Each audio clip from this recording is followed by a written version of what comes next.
Portugal. There's a YouTube show full of fun facts you need to know.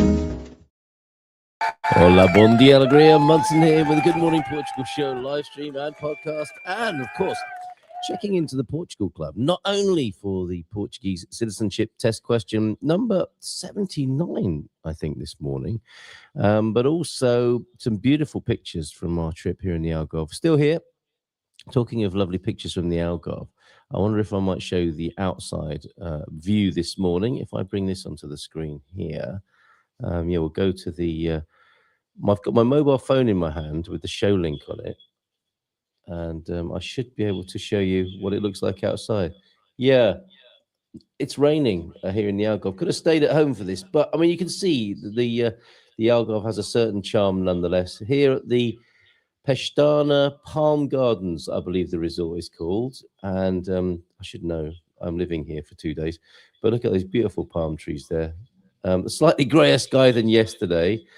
And on a good day, you can see the sea from here. It was lovely to arrive the night before last in the dark and then wake up yesterday morning to see the sea on the horizon with this particular orientation from the balcony here.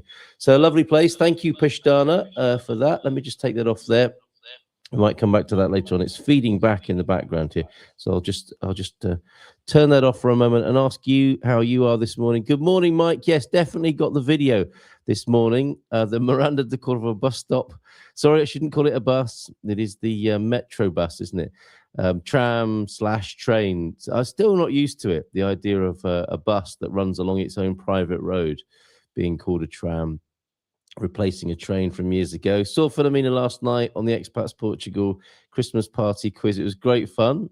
Sorry for kicking the tripod there. We're still set up in our improvised studio here on tour in the Algarve and going home via the Algesur Castle later today. My podcast recording with Natasha Don from the Portugal Resident, and I was with the crew yesterday. It was a principal reason for popping to the Algarve was to come and join them for their Christmas lunch, which was fantastic. Documentary evidence of those lovely dishes. The food just kept on coming at this beautiful neighborhood Tashka that's been there for years. I think 2 generations, a delightful place. You wouldn't find it if you were on tour in the Algarve necessarily, unless you knew a local who took you there. Beautiful place. Just absolutely infused with tradition and Portuguese culture and how the Portuguese eat and drink and have a great time together. Lovely little neighborhood, very special Tashka, and I took a few photos. I don't think I captured all the courses, but the food just kept coming, and I had a great time. Sat next to Natasha, meeting her for the first time in real life. We had a real hoot, and so thanks to Bruce and all the team, Bruce Hawker at the Portugal Resident, Open Media, and all the team for making me so welcome, actually, with the podcast project.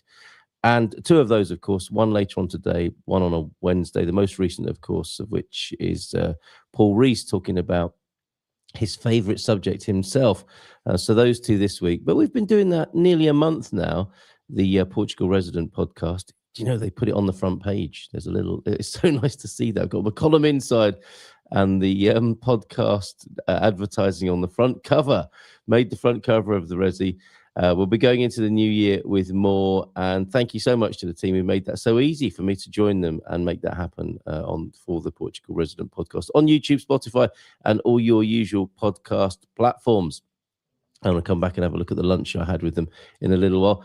After you've said a few hellos, we've got the Portuguese citizenship test question. We've got the view of the bus, and I found a little cove yesterday. We squeezed in a little trip out to just have a little look at the neighborhood here, and found Praia de Paraíso, a little amazing wild cove beach tucked away I'm guessing to the Never Eat Shredded Wheat, to the west of Carvoeira. Very, very special place. Right, I hope everything's sounding all right. Top producer T-Duck is tuned in, and he'll let us know that everything's running okay.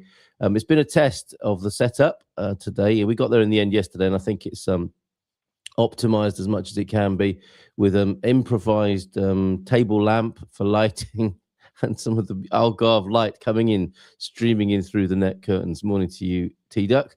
Welsh Jackie was in before the show started. Bon dia Gumpers, how you doing, Jackie? And Mel as well. Bon dia alegria a todos. Feliz sexta-feira from Matty as well. How you doing, Mel? More rain today for the land. Mike, bon dia Gumpers. Hiya, Mel. How you doing? Bon dia. Quinto Ondragos, hope you're feeling better. We've been through Matty's man flu with him, haven't we? And hoping he's feeling better now. And that's why Algarve's dirt cheap in December. Our mate is staying in the Hard Rock Cafe for 20 euros a night. Don't forget to turn the lights off when you leave. Well, it's one of those situations, Pete, when you take the card out the little slot there, all the lights go off in the end anyway. Very snug. We made it very snug. The heating is those beautiful split AC units that will heat it up to a very cozy temperature. That's been nice. It's been living in a little Algarvian cottage here, actually. Bondi and Carl, hope you're feeling that Friday goodness in sunny Portugal. Oh, yes. Unlike the rain here. We have got rain, as you saw there, Jackie, a little bit earlier on. Morning, Matty and Jackie. That has a nice ring to it, Matty and Jackie. The Matty and Jackie Show, everybody. I subscribe, says T-Duck, to the weekly print edition of The Resident. But the CTT usually delivers them a week or two late if I get them at all. Okay, hold the front page at least for a week. Sounds great. Oh, good to hear that. Thank you for that sound check there and your executive production oversight there, T-Duck. Welsh Jackie, yes, getting better by the day, but still not fully recovered. Let's cheer you up with a little bit of a train ride then, Matty. Tram ride, bus ride. It's the Metro bus of Coimbra. And Philomena was keen to point out last night, of course, that it's free. You can ride this bus, and here's a particular shot of the Miranda de Corvo bus stop where you might meet Mike and Karen here. Well, I did have it somewhere, but it seems to have disappeared now. But anyway, I've got the video. That's the main thing. And this journey is free for the rest of the month, I believe. What a nice thing to do. Maybe to get your public transport, which you'll have to pay for to get to Coimbra. And then where Coimbra, is it Coimbra A, the original station in town? Jump off there. That's pretty much the new origination point, is it not, of the Metro bus? And then take a ride out into the valley, free of charge. For the rest of this month and give it a go for yourself. So here's a little bit of a video. Are we on the bus or are we watching the bus? Let's have a look and see what happens here.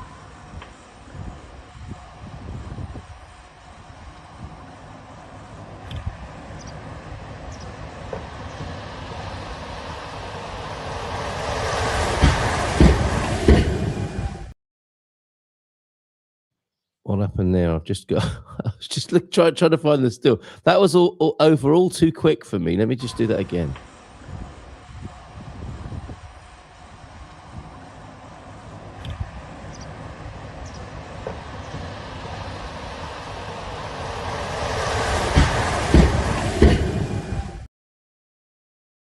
Very good. I'm guessing that driver's getting used to being photographed and videoed.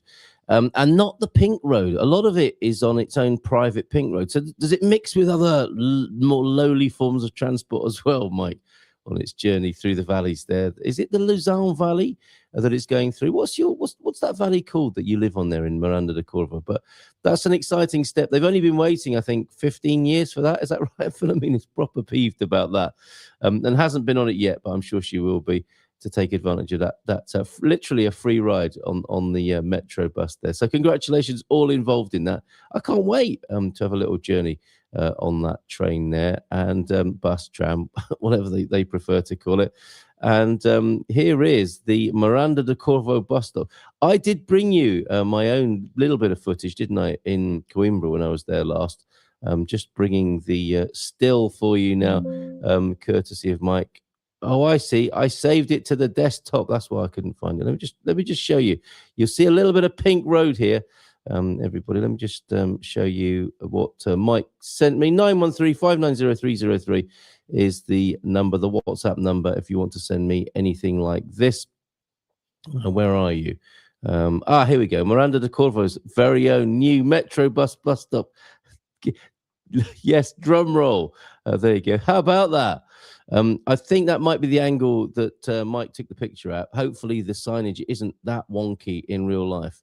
there. But you can see that's what it looks like. It pulls up in Miranda de Corvo, crossing the bit of pink road there, coming through the valley and taking you all the way into Coimbra. So congratulations. Nice one. Have you been on it yet, Mike? Have you? I know you've got the video that you've taken of it there in the still of the bus stop, but have you actually been on a journey on it yourself? Have the whole family got on and enjoyed the excitement of the new Metro bus? Right, who else has turned up? Hen Dog. We jumped on the red tourist train for free yesterday. I think they've got a blue and a red over there, haven't they? Quick lap around the uni. Is that in Coimbra? And saw some restaurants we want to visit. Yeah, the Luzon Mountains is the journey or the vista that you'll see there. That metro track, perfect for an e-scooter. Now, I thought that, Jackie, I thought, how on earth are they going to keep other people off that track? It's like if you're a skateboarder or an e-scooterer, you're going to think to yourself, that is made for me. And they're never going to be able to keep kids off that, are they? I don't know what the protocol is with that. Or maybe some other forms of transport do share, if it's safe. So I don't know. Okay, about a 20-minute drive. What is Pete? Matty, I have to say your dogs are lush. My four-legged teddy bears, they look like they could be cuddled all day. They are beautiful, aren't they? Matty's dogs. Morning, everyone from Gemini as well. Eventually, it will end up at Coimbra B, where you can pick up. Oh, okay. That would be a mistake, basically, wouldn't it? If that metro bus didn't go all the way out to the major terminus.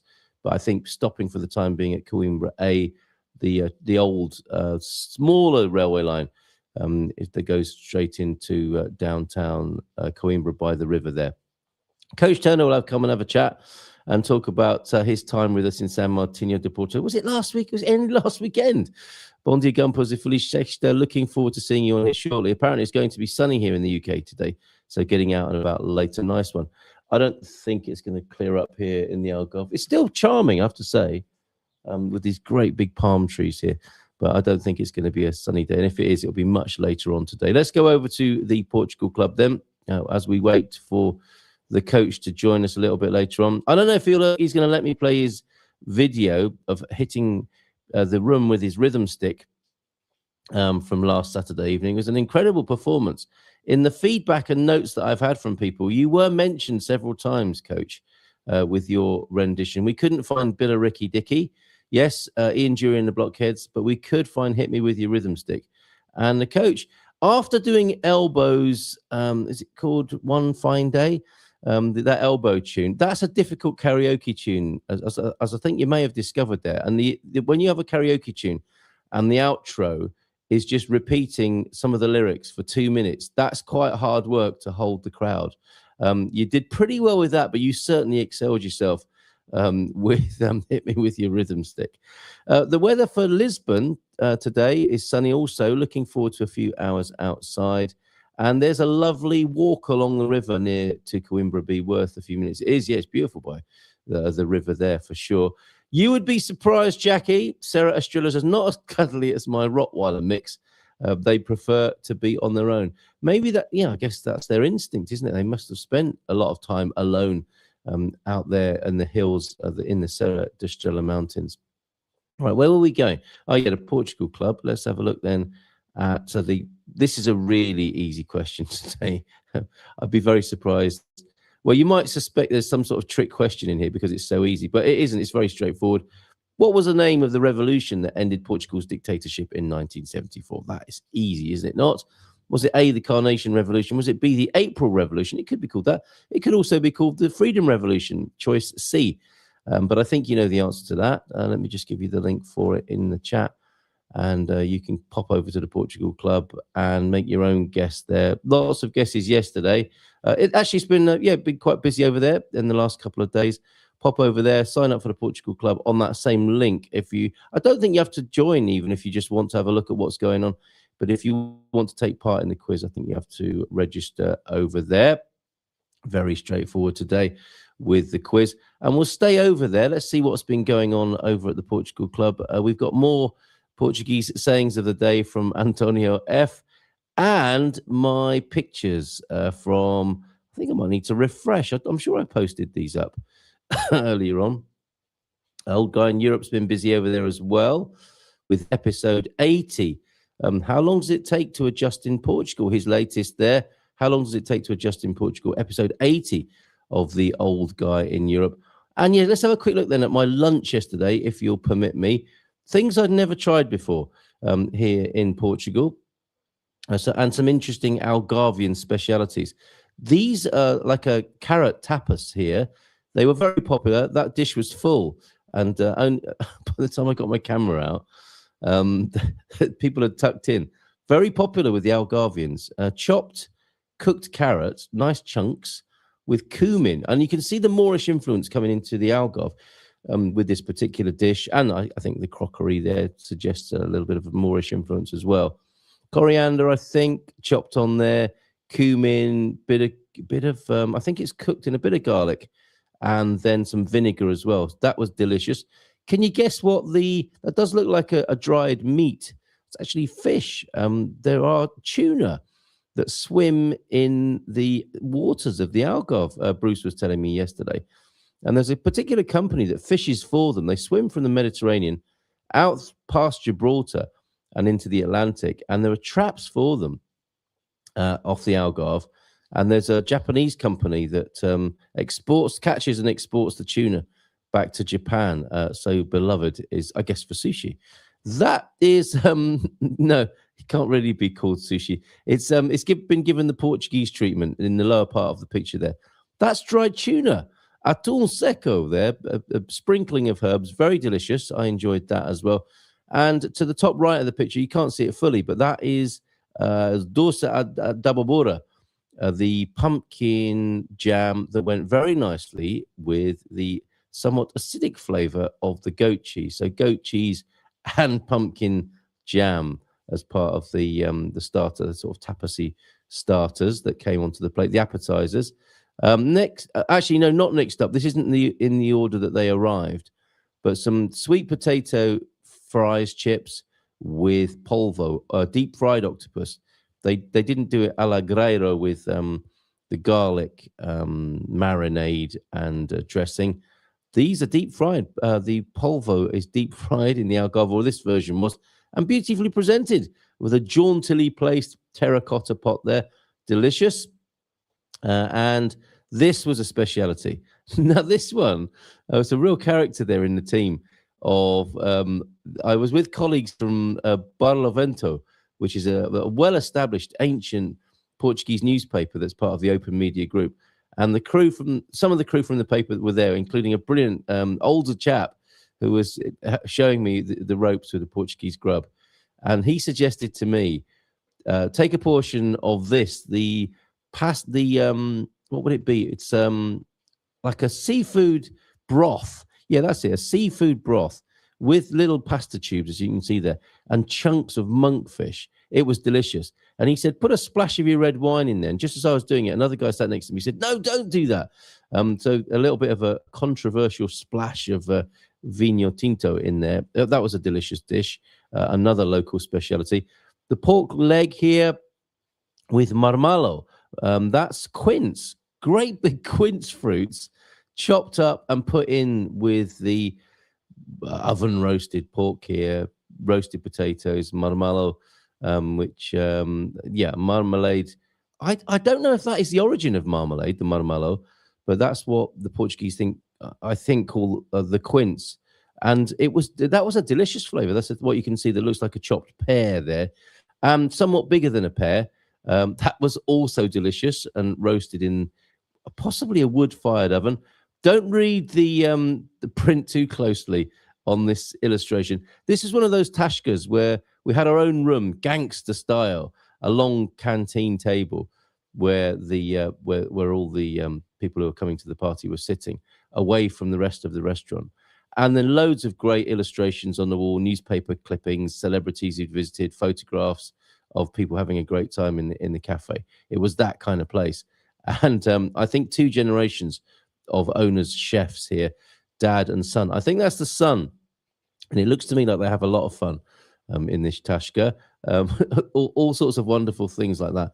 Unique all over the walls of the tashka.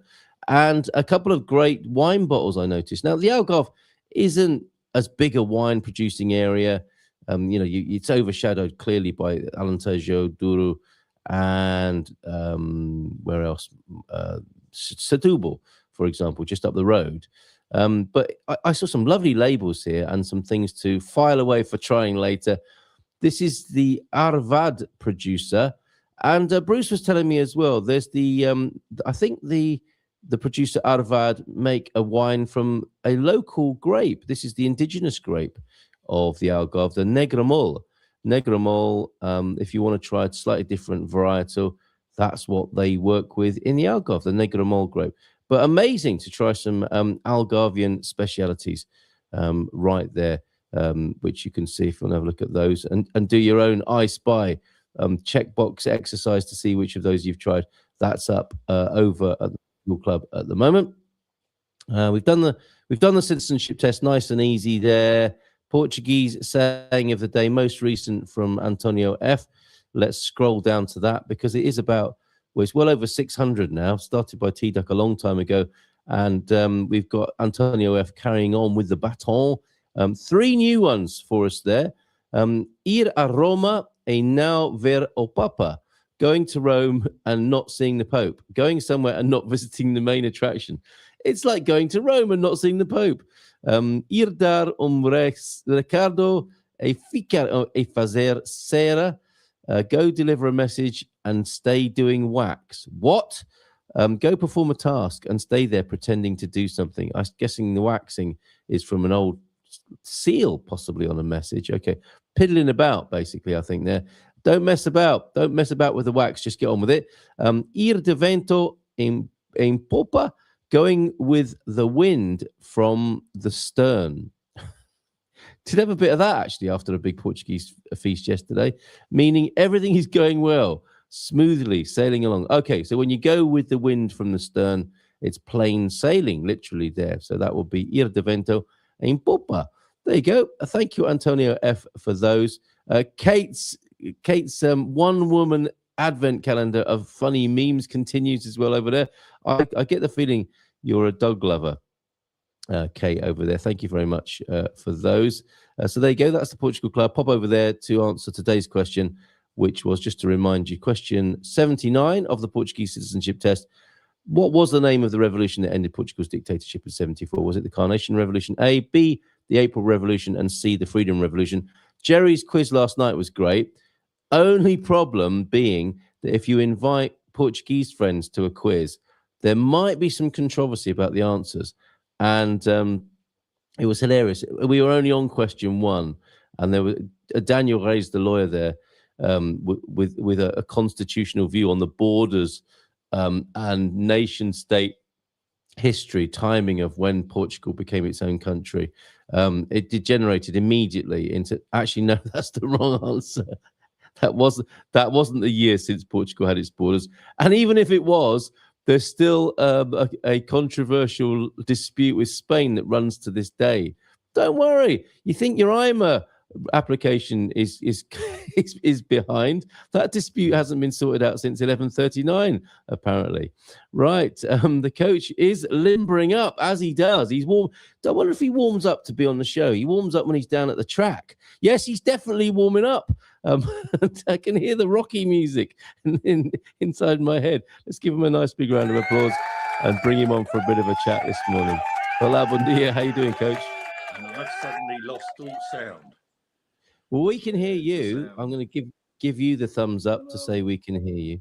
I think, oh dear, he's gone again. Mate, when he was warming up, he might have broken something. Marmalade is not made from mallards. Well, that's good to know. Need to check if Nala is still on the property or left again. Back in a naughty dog, running off. Let's have a look at a few more comments this morning. What plans have you got for the weekend? Things I've never tried before. Eating soup with a knife only. Okay, well, it's something to look forward to for the weekend then. What's choice D, option D, the bloody revolution? I don't know what that is, Matty, there. December 19th is celebrated as National Hard Candy Day in the US. That's any excuse, right? A sweet excuse to enjoy lollipops or pepper. You're kidding me. Or a candy cane at this time of year, perhaps, as well. So it's National Hard Candy Day in the US. The owners of hard candy factories having a great day. today, probably being on the cover of local newspapers. I love tuna, but never tried it dried. Tried it dried. Is a sticker you could get awarded. I tried it dried. I hadn't until yesterday. Matty, that surprises me because I thought the Serra would be very protective and cuddly. They're beautiful and very well loved. That's evident. The Rottweiler mix is so cute as well. Right, let's see if the coach can, or if we can hear him this time. Is that any better, Coach? Hopefully. Can you hear me I now? can hear you. Yeah, I can hear you loud and clear. Yeah, it all went horribly quiet. It happens. It happens. Anyway. Yeah, so thank you for joining. Hi again. Hi. A little bit of feedback coming through, but we'll see how we get on. And when I was talking about, got my earphones in today, so I thought. Okay. Are they handy? Try it nude. Are they handy? Are they anywhere near you? Is it possible to pop them? We'll try them. It might be good. It might stop some of the feedback loop coming from your speakers. We'll lose it again. So. Let's see what happens when you put these in. But as I was talking about your arrival here today, I thought to myself, was it only last weekend that the coach was in San Martino de Porto? It was only last Saturday, wasn't it? It was only last weekend. Yeah, I got back on Monday. Yeah. Got you loud and clear. And I'm taking the view that it's a bit like what goes on in Vegas stays in Vegas. I'm not going to play your performance. It seems unfair to single you out for that treatment when many of us gave it our all at the karaoke. But you were amazing with your Hit Me With Your Rhythm Stick. Did you have a good time? It was lovely. I'm really glad I came out. For the yeah, well, thank you. Yeah, thank you. Just coming out for the week. And brought the weather. You did. And as we had two fabulous days. It was great. Thank you for organising that. And as we were sat on the Sunday having a bit of a brunch, I have my traditional, what they call the crisis breakfast here in Portugal, ham, egg and chips. I had to wait quite a while, didn't I? You were there. You witnessed that. I was hanging, but eventually it came. I was thinking we must do this every year. So do you think that's a good idea to schedule that in as the annual Christmas party? I think Christmas party sounds a great idea every year. Yeah. Whether I can get there every year is a wholly different thing. But yeah, it was really good fun. Seeing everybody. It really is a community, isn't it? Now it's lovely. Thanks primarily to you. It's an absolute pleasure. Lovely seeing everybody. Yeah, and I'm now integrated with Colin and his ski trip and all sorts. So. Oh, how lovely! A spin-off ski trip as well. Yeah, we celebrated his birthday, of course, and Michael's birthday. So a lovely thing. We'll schedule that, and whatever that was, the second or third Saturday of the month, we'll put that in for 2026. Talking of which, great timing to have you here. You are our coach. You are our resident, like our coach laureate, I suppose, for the Gumper community. Keeping an eye on our well-being. Don't ask me about poetry. No. We'll just stick to physical fitness with you. And often this time of year, as we're going into a new year, people are thinking, "Ooh." Actually, Bruce Hawker from The Resident was telling me about his amazing weight loss over the last. I think he's taken it steady, which is probably the best way to lose a lot of weight. And he had as well, just like Phil, just like the Portuguese. There are some very impressive demonstrations of how to lose weight gradually, keep it off, and actually transform yourself quite incredibly with the gentleman I mentioned there. And it's this time of year, isn't it, of course, where others think of doing the same. What would be your advice, suggestion to them? And what are you suggesting people might start doing in 2026 if they want to feel a little bit fitter? Certainly don't make a New Year's resolution. Well said. By January the 2nd, it's all gone out the window. It's the kiss of death, isn't it? Yeah. Well, it's the habit thing, isn't it? It's trying to get yourself a new habit, even if it's only 5 minutes. 5 minutes is better than no. Yes. But as Tony has found, the Portuguese walking, but he's been doing like 3 or 4 hours a day. You don't need to do that much to actually affect your health. He had a lot of weight to get off, I guess. which he's done very impressively. But just I think the consensus now is 5,000 or 6,000 steps a day, which is, I guess, about an hour total. But that can be walking around your kitchen as much as going out deliberately for a walk. Yeah. As you and many know, my daily routine on a nice day like today will be walking down to the coffee shop. So it's a quarter of an hour down there, a quarter of an hour back. I probably walk around, the rest of the day. I don't sit on the sofa all day, very rarely. So by the time the day's finished, you've done 5,000 or 6,000 steps easily. So it's and I would say when I'm in San Martino or Portugal more generally, I tend to do a lot more than that, just because you can. I'm not doing anything else, so I get out and have a lovely walk. But, so making it a habit, build it into your day. That's it, really. It's as simple as that.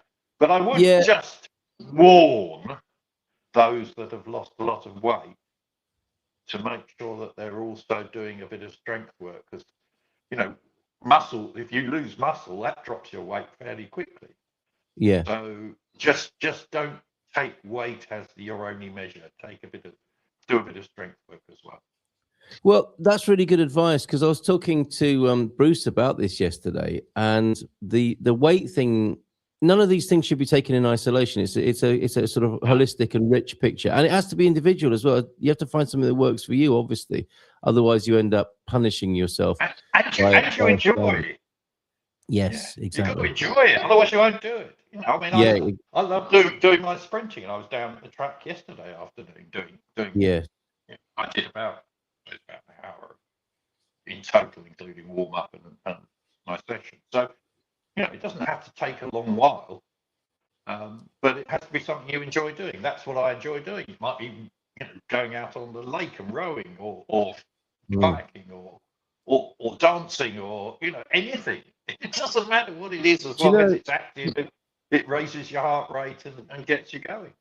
Well, let's go with that then. For anybody who wants to make a bit more of an effort, who has the sort of nagging voice in the back of their head that they think they should be doing more, convert that nag and negativity into just taking on board something you love doing that involves a bit more physical activity, raising the heart rate, and not finding all the reasons not to. So for one very good reason to give up on exercise is because you're not making progress and you're not enjoying it, as you've said.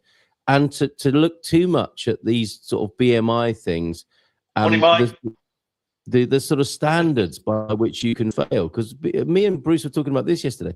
If you look at your BMI index as your only measure, so for some people that's going to be very depressing. Is that entirely discredited now, or should it just be seen as one tiny part of what I we think do? It's a tiny part that unfortunately doctors have used as the only measure. I mean, I've got a friend who's a top triathlete. She's over the top of the BMI scale. I am. I'm over the top of my BMI measure, which is bonkers, really. When you think about it. It is. And think about rugby players. They Pretty are. much everyone on the planet is going to be off the top of the scale. So you have to take it in context, I think. Yeah, definitely. My measure, for what it's worth, this is just another guide, is measure your waist, and it should be under half your height. It's a good, very simple measure. Keep your waist under half your height. You can do that with a bit of string. Put a old baling twine if you're working on the farm. Okay. So it's really simple stuff. I know loads of people who make loads of money out of making it complex. Don't, keep it really simple. Very good advice. Yes. Watch out. Now there was one thing I wanted to say about us older buggers. I'm certainly heading that way. And and it's something that's not looked at much, and that's your lower leg and ankle. I know I put it into one of the videos a long while ago, and making sure you keep your ankle and your calf strong, because that's the bit that keeps you balanced by and large. So you can do that. You just do some simple heel raises. You can do that on the stairs, holding onto the banister, or just walking upstairs or walking up a hill, just using your ankles more than the rest of your leg. So all those things will help. Walking on uneven surfaces, that works your ankle really well. So all those things. Sorry, I've just had this thing in my head this week. No, fair enough, and that connects with the strength comment you made. I think that's really important, because you begin to notice things, don't you? Like maybe bending down to get to a lower cupboard, or getting in and out of the car.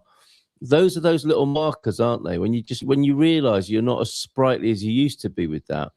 That is something I think you're suggesting that you don't need to just give into.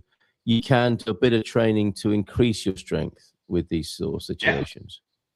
Yeah. Totally. I was reading about an 85-year-old lady yesterday who was really getting very frail, and she got a personal trainer, and within she was serious about it, so she's obviously got that mindset, but within about 6 months she was bench pressing 100 kilos. Living egg. Don't mess with that lady. And leg pressing 200 kilos. When she started, she couldn't lift up 5 kilos. So that is incredible. That's at 85. You can do it. Obviously, she worked at it really hard. It doesn't. That sort of improvement doesn't come that easy.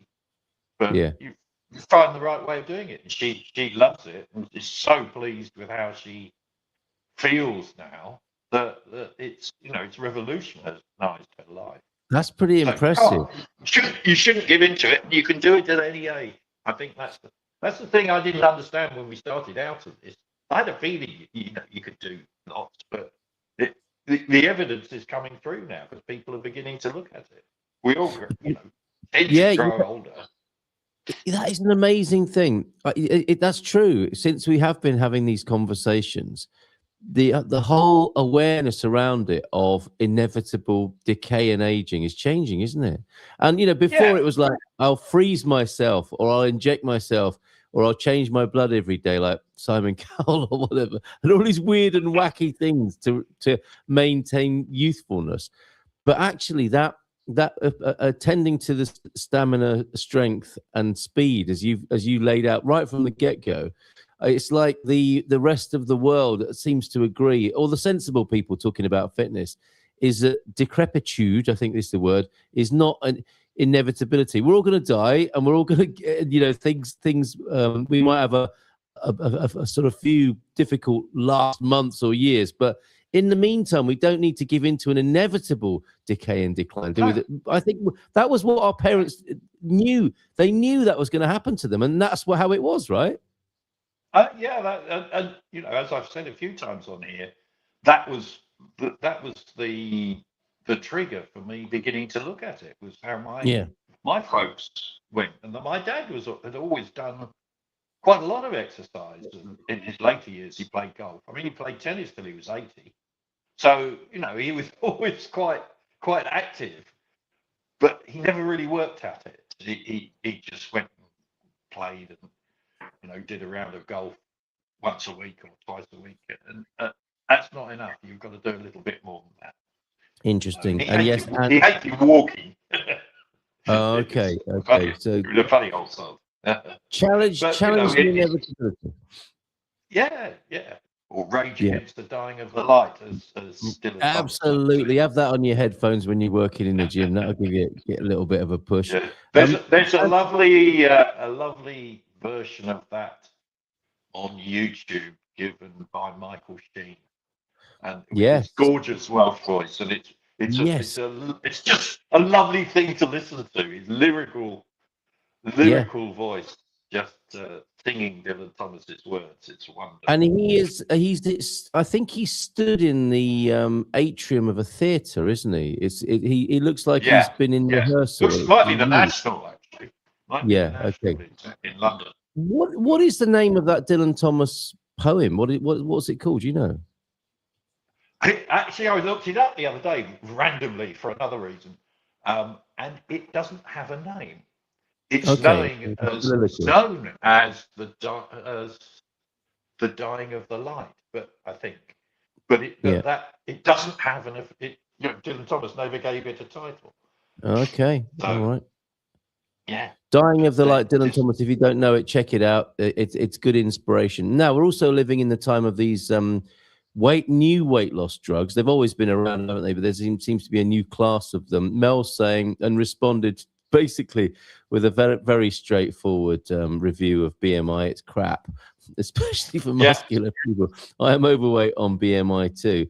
New client, she says, was just prescribed a GLP. That's the class of this drug, isn't it? Despite her being a measly 3% over normal body weight.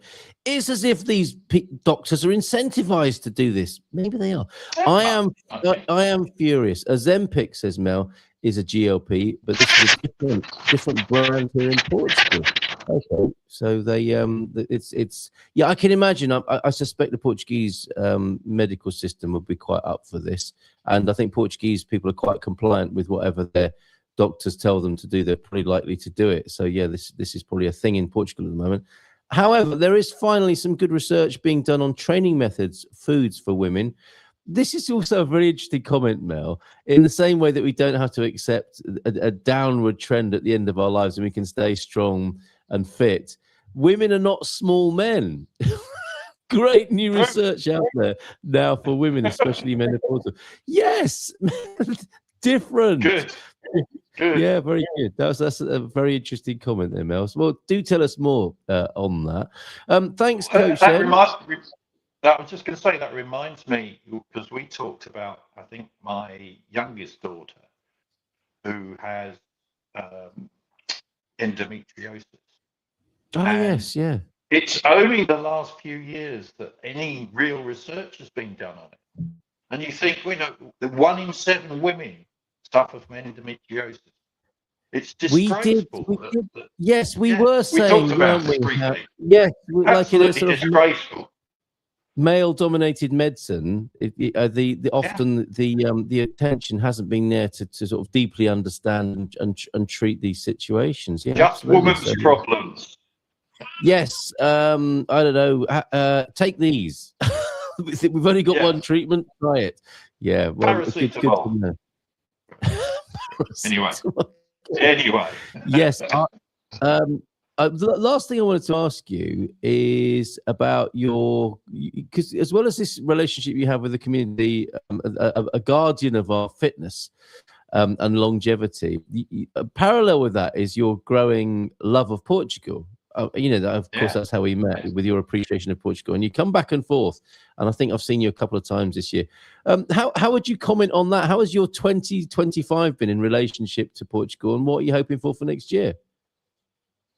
Well, part of the time I spent at the weekend was walking about and just exploring different little parts of San Martino and Celia. And I drove down to Foz do Ilo. Lovely. Actually, on Monday morning, on my way to the airport, just to go and sit and watch the waves coming in. And I think my conclusion for how Leslie and I like to live our lives is that actually being right in the middle of San Martino works really well, because it's lively all year round. This weekend, the weather was nice, but people were out walking, families were out, the cafes were full. It was just delightful. And yet I walked on Saturday down and through Celia de Porto, which has a little cafe or a couple of them. It was dead. It's purely a holiday home resort, really, isn't it? So I think I came to the conclusion that being in the middle of San Martino, whether that's up in the old town, I'd be quite happy with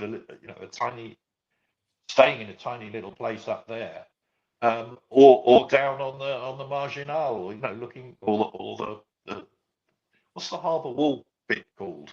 The Cache, the quay, yeah. Cache, the quay. So being and being able to listen to the waves, that's okay. Well, I'm glad to hear it. Something. Yeah. Okay.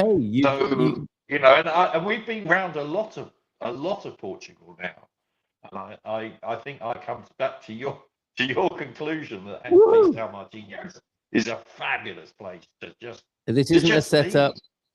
Yeah, this isn't a setup. Yeah, it's not like the Algarve, which I find too touristy, too English, really. But Paul is here. Even though there's lots of English-speaking people, but it's not dominated. It's still Portuguese. Up in San Martino, yeah, and I think there are parts. To be fair to the Algarve, there are parts like that as well. You just got to seek them out. And morning from Paul here to us both, who are in English. Morning, Mr. Richards. And the impression I get, what I really liked about coming to the Algarve this time is the sense of holiday anticipation and excitement. We don't get that so much in our town. It's a lovely sort of bit of authentic Portugal, but there is something awesome, isn't there, about rocking up in a foreign country and going out for the evening in the balmy heat. Not that that's happened in these last 2 days, but there is this great sense of what might happen here in the Algarve. I think a beautiful backdrop and setting, lovely, incredible scenery, and the setting is wonderful. And then, what could happen on this holiday with all these wonderful places to go to? Where actually are you, Carl? I'm in Carvoeiro, and I'd like to share with you just as a last thing, if I may. This is amazing. We found, just like San Martino has its Gralha beach just tucked around the corner, it seems Carvoeiro has another beach further along to the west. And this is Paradise, Praia de Paraíso, Paradise Beach. This was very dramatic yesterday. I've got 1 minute and 20 seconds of this incredible. I was quite frightened, actually. I really got an elemental sense of the danger of the sea. And the Portuguese have built this incredible walkway so that you can really get scared right up close and personal next to it.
That was stunning. You've been. It sounds like you've been there. Wow. You know that little cove. I've been to not there, though. I know I knew it from one of Algarve Addicts videos. Oh, okay, yeah. Well, there was two or three little beaches. He likes that area, doesn't he? Yeah, it's amazing near the Benagil Caves, where I think I don't know if you can still do it, but you used to be able to sort of canoe through the little archways, natural archways that have been made in the water. And I was dressed ready for lunch, and I was thinking to myself, I'm about to get soaked. I have to go and get changed again. It was so dramatic down there. And Paul is saying, yeah, it's quiet at the moment. I quite like it like this. I don't mind it at all, but I can imagine it's heaving in the height of the season. Coach, let me say thank you very much to you for your service to the community. It's that time of year when we're saying thanks to all our wonderful co-hosts and guests and the pillars of our community. You're a pillar of the community. Thank you very much for being so. Lots of love to you and the family for Christmas, and all the best for the new year. And to you and all. Have a fabulous Thank you. time. Yeah, thank you. And have you got a final? Let's hope 2026 is well, I'm just looking forward to 2026. Looking forward to it. We get some good news during the year. Yes. We're gonna actually because we're gonna have an addition to the family in June. We showed the picture. Yeah, it's fantastic. Yeah. What a lovely way to share the news, with a little bit of a scan picture on the Christmas tree. Morning, Gary. Good to see you here as well. Yeah, so cheers, Coach. All the best. Love to you, and we'll see you again in the new year. Ciao, Carl. Love to everybody. All right. Ciao. Cheers, mate. Bye for now. Ciao, ciao. There he goes. All right. Well, we got a couple of minutes to go here. Might be worth a little look at the Portugal resident. I don't know. It's a bit of a sort of mood killer, isn't it, to go look at the news? But there's that really strange situation, actually, that not something that I'm in any way happy to mention, but I'm sure it may well have come to your attention, and it did come up in my conversation, far-reaching conversation with Natasha yesterday. But this horrible situation with a Portuguese man identified as killer of renowned Portuguese physicist in the United States. And some foul play was suspected here. It's a bit of a mess, but a much-loved physicist, Nuno Loureiro, was not simply brilliant, it says here. He was described as working on energy solutions that promised to change the course of humanity. An extraordinarily fast-paced investigation. Authorities in the United States appear to have cracked the cases of the fatal shooting of brilliant Portuguese plasma scientist, Nuno Loureiro, in Massachusetts. He was at MIT. He was killed on Monday of this week, as well as the mass shootings at Brown University 2 days before. So a pretty extraordinary situation and a terrible loss. A much-loved physicist, a plasma. How is he described there? A plasma scientist. Okay, straightforwardly there, plasma scientist, much love, and was set to change the course of humanity, but sadly cut short in some somewhat grisly surroundings there. What else have we got on the front page here? Not a lot of good news. Come on, Natasha, Michael, and the rest of you at the Resident. How about some cheerful stuff as we head into Christmas and the New Year? Oh, by the way, it's worth getting a hold of a copy of the Resident. Natasha's year in review is superb. You realize when you look at it how much went on this year and how much got forgotten. I mean, there were certainly some very significant things happening in Portugal this year. It's been quite the year, 2025. So it'll be nice to have that sense of rest over the Christmas period before we go into 2026. But the scale of things that happened and the breadth and all the things I would suggest you will have forgotten about until reminded. Not all bad, but documented, chronicled very well in the Portugal Resident by Natasha Don and team over there. So worth getting the bumper edition of the Resident for this week. And I'll be talking to Natasha. We threatened to talk to each other on the ramparts of Algarve Castle, but if it's peeing down like this, we might have to take cover somewhere else. Oh yes, here we go. It looks like I'm in good company here. Finally then, warmth and sunshine tempt travelers to the Algarve this winter. So as Pete said earlier on, some great winter deals in the Algarve. We have an apartment here. It cost us less than €100 a night to be staying in the Algarve. So it's a pretty good deal for a family of 5, right? Winter doesn't mean an end to beach walks and alfresco dining in the Algarve. Yeah, if you get a couple of nice days, it's still very beautiful here. With the Christmas countdown now begun, yeah, this is a nice note to end on as we conclude our own personal trip to the Algarve. With the Christmas countdown now begun and winter firmly here, for those not keen on shivering in the cold, the warmth of the Algarve is the ideal solution. Portugal's southernmost coastal region enjoys averages of 14 degrees in December and 12 in January. That's not too shabby, is it? The clement weather means destinations such as the prestigious Val de Lobo resort are perfect for holidaymakers looking for a dose of warmth, fresh air, and relaxation surrounded by nature. Hernani Esteval, managing director of Val de Lobo, said the Algarve is such a beautiful place to experience during the winter months. It's definitely done us proud, actually. I've worked it out. I probably get down here once a year on average, and it's always nice to do so. It has been brilliant this time. Thank you, the Algarve. You and Pastana, you can delight in the serenity of nature, from long, peaceful beach walks to spending hours on the golf course. Abundant sunshine. I don't know if we've got many golfers in the Gumper community. Abundant sunshine, along with temperatures well above those in the UK, mean that the Algarve's year-round lifestyle offering really comes into its own over the winter. So there you go, lovely picture there. I think that's probably a golf course near Val de Lobo, or there is Val de Lobo's own golf course. 12 tennis courts, 8 paddle courts as well over there. Val de Lobo, the pristine fairways and incredible views offered by the resort's two magnificent 18-hole golf courses attract players year-round. Amateur Week, held in January each year, is one of the most popular events of the winter season, drawing players from around the globe. So there you go, unforgettable week of golf, if golf is your thing, and that Amateur Week runs from the 18th to the 24th next year. Finally, then, from Hernani Esteval, I suspect I'll be speaking to Hernani on the Resident Podcast at some point.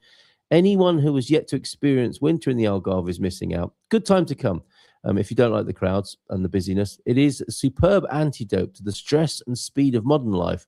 The perfect place to relax and recharge. Year-round flights from the UK they're very, very much focusing on UK trade here, aren't they? Year-round flights from the UK make the Algarve easily accessible no matter what season, with warmth and sunshine. Just a 3-hour plane ride away. A little bit less than that, in fact. Yes, but it's not just UK visitors who would enjoy this. I think it's a great destination at this time of year from anyone from all over the world. Thank you to the Resident, and the sun will be coming up this afternoon in the Algarve anyway, says Paul there. Thank you, Paul. Nice to see you. Christmas greetings from Gary Mills there. Thank you, Gary. Good to see you. Happy Christmas to you.